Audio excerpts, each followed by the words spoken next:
What's cracking, y'all? You are now watching Boo TV. Appreciate you for stopping in. Like, comment, subscribe, hit the bell, stay notified, and let's get into the topic for today. Back with another reaction video, this time from a channel that I don't think I've ever reacted to.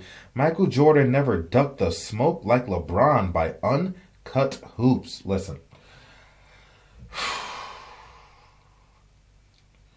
Michael Jordan wanted all the smoke. Kobe Bryant wanted all the smoke. Larry Bird, Magic Johnson, Julius Erving, these guys wanted all the smoke. They ducked nobody. They saw certain players that people would try to compare to them, other players that were considered stars, players that are making the headlines. I want that guy. I'm circling that date on my calendar. Whatever team, whatever player, I don't care. I'm here to demolish. I'm here to represent me as a player in my city and my team. Ducking no smoke. Mike would never duck no smoke. Mike wanted anything and everything. Mike was an alpha. Kobe was an alpha. Larry was an alpha. Magic, these guys were alphas, bro. Especially Mike and Kobe. Alphas. Like they wore it on their sleeve. They dripped alpha dog mentality. And you saw it, especially like, I'm going to talk from a Kobe perspective because that's my guy. Like, he wanted to guard the best player every possession. And sometimes Phil didn't like it because he's like, yo, that's just going to take everybody out the game. It's going to turn into a one-on-one thing. He's like, nah, I'm trying to shut this guy down. And you could see it when he played players like Tracy McGrady, Vince Carter, LeBron James, Dwayne Wade. He would take it up notches just to prove a point. He wanted to face the best competitors. He wanted to face the best of the best. LeBron James, absolutely be ducking smoke. This guy, it has been a trend of his for quite some time now, where he ducks marquee competition. It's like, oh, all right, we about to see LeBron face off against this guy. We about to see LeBron face off against that guy. LeBron James, scratch, late game decision, something like that. I'm like, what is this? This guy keeps ducking. Dude, show a play. You're not hurt. You're not hurt. Stop it, man. Play.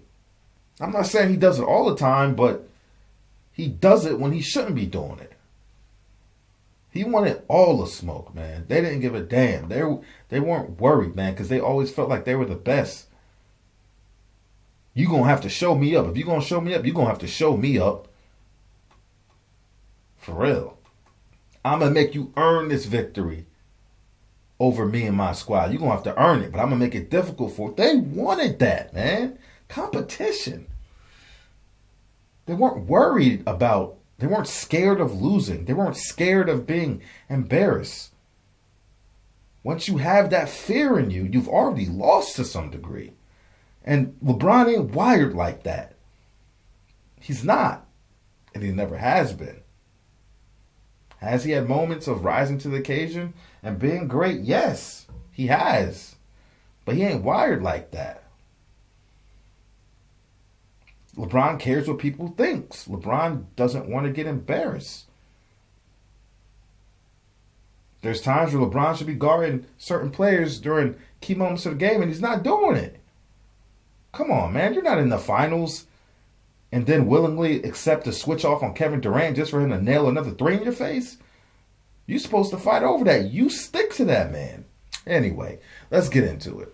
Earlier this summer, rising NBA superstar Anthony Edwards gave his list of the top 5 players in NBA history. And one guy who was left off this list was indeed LeBron James. And not having LeBron James in this top 5 in the year 2023, to some fans, is considered blasphemy. Yeah. And quite frankly, a lot of LeBron fans, LeBron media, took this top 5 list as a major shot at their king. Now, Anthony Edwards, he's one of the more brash young superstars, isn't afraid of anyone. As even when it comes to past NBA legends, a guy like Michael Jordan, Ant Edwards will say point blank that MJ couldn't have guarded him. And looking back at LeBron James, Ant Edwards had a very similar comment with LeBron's defense, saying, quote, he would cook LeBron James if the Lakers didn't double team him and have help defense. And I would assume after those comments happened, LeBron James he could have been a little bit ticked off and motivated to destroy Anthony Edwards. As their upcoming game in Minnesota, that game was booked as a marquee matchup. Unfortunately for us NBA fans though, LeBron James had a minor injury ankle tweak conveniently before this game. Now look, in the year 2023, there's a lot of NBA superstars who duck the smoke and sit out games conveniently due to injuries or even fake illnesses. And LeBron sitting out this game was very Joel Embiid-ish. As the Lakers, minus LeBron of course, lost this game, AD went solo, and their losing streak was extended to a whopping 5 games. So with LeBron ducking Ant Edwards, one of the rising NBA superstars, it made me think, did Michael Jordan back in the day at age 38-39 have a similar situation to Ant Edwards versus LeBron James? And luckily for you guys, there's one scenario that is eerily similar. As back in the 01-02 season, a 30-year-old Michael Jordan was called out by Vince Carter, who just like Ant Edwards, was in his 4th year and a rising NBA superstar. And Vince before this game, when discussing MJ, the Wizards, kind of brushed off Jordan's defense as an afterthought, and the idea Jordan could lock him down was dismissed. Vince Carter today on facing Eric. He's not guarding me and I'm not guarding him, so, it's just, I just come out there and do my job, night in, night out. That's what it's all about. And right now, I have to worry about Richard Hamilton. He's the one actually doing the job for the team as far as putting the points up there, so I have to worry about him. And to add some context, heading to this game, Jordan, of course, was 38 years old, had been retired for only 3 years before this, and Vince Carter was a dunk champion, all-star, and all-NBA player. So in the first half, Toronto and Vince Carter, they were dominating, they were rolling, and breezing their way to an easy victory versus a mediocre Wizards team. And Jordan at that point wasn't really guarding Vince 1v1 and taking the assignment personal, as Vince in the first half had 23 points, 8 of 17 shooting, 0 of 1 from deep, with only 1 turnover. Now of course, Toronto winning this game, Vince Carter playing fantastic, you would think in the second half Vince would at least have 17 points, over 40, and possibly 50. Not this night. I think he shut Vince down like 0 points. I think I remember this. Let me see. As Jordan, aged 38, took the assignment of a young prime superstar and shut him down. As Vince in the second half could barely even get a shot off. As the next 24 minutes, Vince Carter had a whopping 0 points, 0 of 4 from the field, 0 of 2 from deep, with 0 free throws attempted. And Vince in the fourth quarter, it wasn't like he wasn't trying. He played 10.5 minutes with a possible 12. But Jordan still shut this guy down on both ends of the court. As in the second half, Jordan had 12 points to Vince Carter 0, 3 boards on 5 of 12 shooting, and 2 of 2 from the line. This right here, Vince Carter pre-injury, was the best version of Vince. And he was getting all the hype in the world, being called Jordan 2.0, being compared to Kobe, T-Mac, and the great players of that era. And for some more context of how great Vince was, in the 0-1 playoffs prior to this year, he averaged 27 points per game and went head-to-head with a prime Allen Iverson. Now look, Vince Carter in 0-2, I would say, was better than Michael Jordan, who was 38. And I wouldn't say Jordan is the best 38-year-old in NBA history. But the thing is about Michael Jordan, a player his caliber, on any given night, he can rise to the occasion, dominate, and tap into that greatness. And on the defensive end, despite numerous knee injuries, ankle injuries, having bad fingers, if he mustered up the energy, he could shut down even the brightest of NBA stars. And if you want to compare Vince Carter versus Jordan that year in 0-2, I mean, the numbers aren't that drastically different. As both these guys played 60 games, their teams went 30-30 when they played, and their numbers are eerily similar. Both in the mid-low 20s scoring, 5 boards, 5 assists on so-so shooting splits. Those numbers back in 0-2 were 100% elite for a perimeter player. And looking at today's NBA, where teams are scoring 120, 130, even 140 points per night, it makes you miss the days of the 2000s and the 2010s, where the majority of games were in the 100, 110 point range and much more balanced offensively and defensively. And nowadays for NBA superstars, if they even attempt to guard each other, it's not much of a defensive battle versus offensive battle. It's more of conceding yeah, this guy will get his 25, 30 points, but on the offensive end, I'm going to try to get 30, 35, even 40, and just outscore him. The days of great defensive matchups largely are gone from the NBA. And seeing Jordan age 38 in Washington shut down Vince Carter, who was 24, is 100% impressive in hindsight and in the moment. And like you guys already know, context for eras is definitely very important for evaluating stats and individual players. And back in 2002, again, the offensive prowess, the defensive prowess was night and day. As in today's NBA, the stats we see on a nightly basis are hard to even comprehend. As currently, there are a whopping 51 players averaging 20 plus points per game, 18 guys averaging above 25, and 5 guys averaging above 30. For comparison, back in 2002, there was 1 guy averaging 30 and 6 guys averaging 25 points. Now, what some fans might say is, well, today is much more talented, this era is much more talent.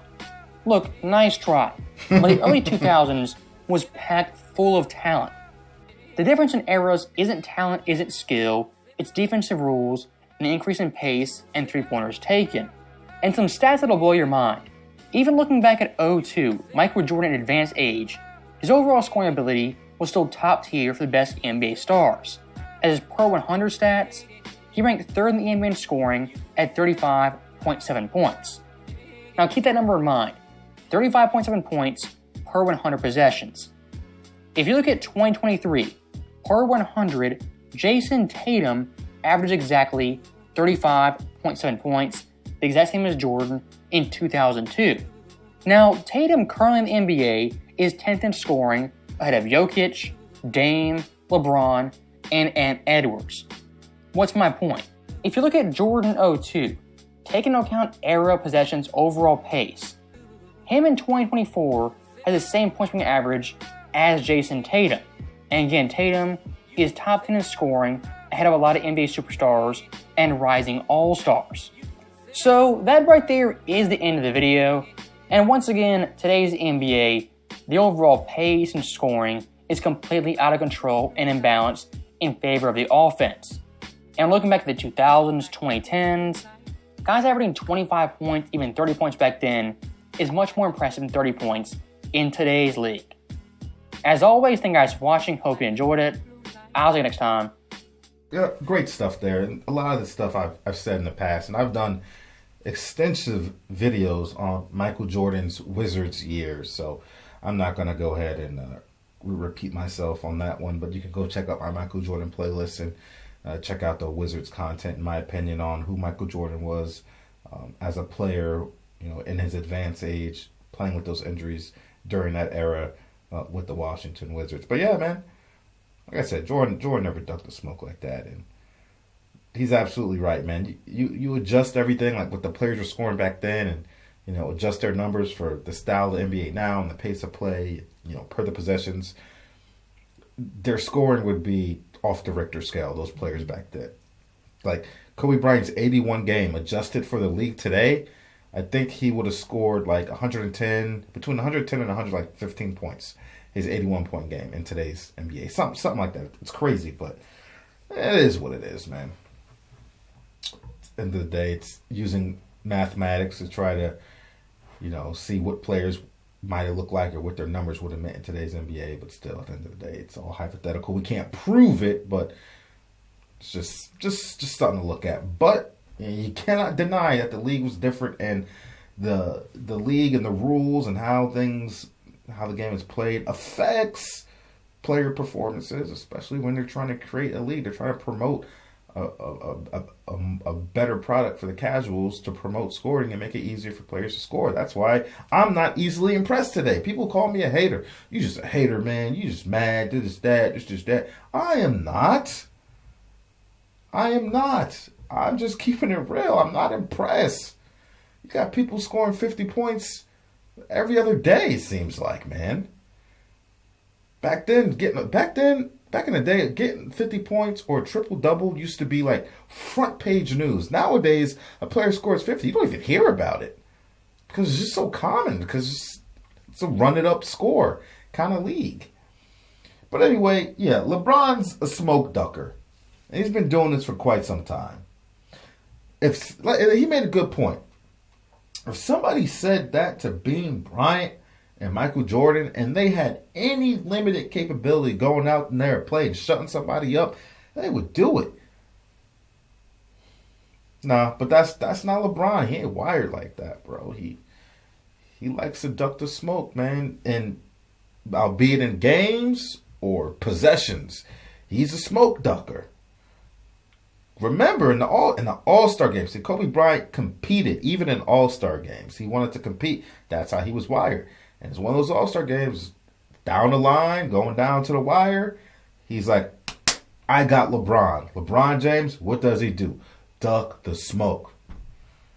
And I can't remember if it was the same All-Star game or a different one. He blocked LeBron James' shot twice in the key moments of that fourth quarter. And then on the final possession, it might have been a different game, I can't remember, but he passed the ball up. LeBron James passed the shot up. Kobe was all over him. Kobe got in his face. Take the shot. Take the shot. What the hell are you doing? Then Carmelo Anthony got in his face. And then somebody else got in his face. I can't remember who the other guy was. There was like 3 people in his face. What are you doing? Take the shot. Kobe, the guy guarding him, wanted him to take the shot. He was a competitor. He wanted all the smoke. He wasn't scared. Kobe had no back down on him. Take the shot, baby. What are you doing? I'm guarding you. I thought the league was saying Kobe versus LeBron. This is the moment. This is the stage. Me versus you. Hit the game winner on me. He ain't built like that. Hell no. Never have been, never will be. Your king. Not mine, your king. This is the guy you worship. And you're LeBron James cult. Your king. I'm done here.